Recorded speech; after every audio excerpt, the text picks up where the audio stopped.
I think you've got to be prepared for the equipment that you're going to need too. Like, that's a big deal. You've got to have the gear. I was putting together the change table and the cot like a week before she was arriving, and everyone was like, mate, you have got to get that stuff together. Being someone who's experienced in construction and getting stuff done, I was like, wow, I've got a fair bit of work to do here. My advice to any young dads is, get ready, get prepared, and let your wife, if is on that, if she's buying clothes and preparing the nest and preparing the nursery, let her go with it, because if you stop her from doing it, you're probably going to have to go out and do it. So let them go with it. I kind of tip my hat to the young dads, because now I've just done it.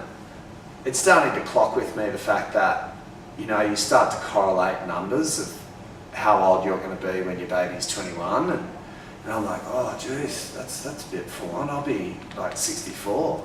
Quick, go and have a look at a photo of a 64-year-old. Or who's 64 that you know, and are they still getting around and doing stuff and everything? I feel as if, not that I would change anything, not that I would want to do it like 10 years ago. If I'd met my wife 10 years ago, yeah, for sure, that would be great. But I think I do stop and think every once in a while, I want to stay fit and, hip to the scene. That's a bad dad joke.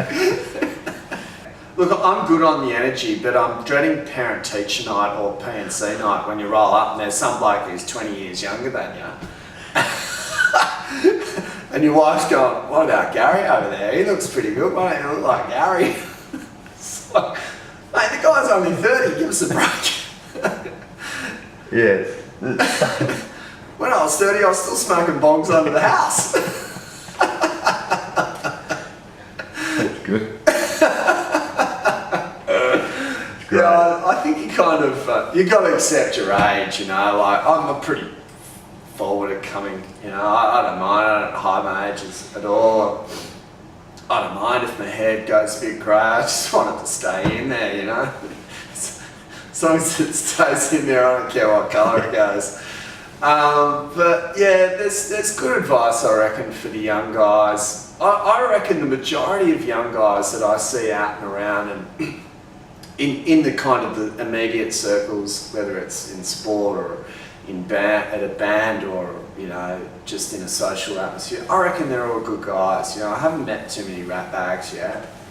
I reckon there's a good band of young guys out there who are doing well, and I especially the guys who are taking on a lot more, whether they're in sports or in media or professionals. I admire them, because I was a bit slow, like I didn't really get my shit together till I was about 30.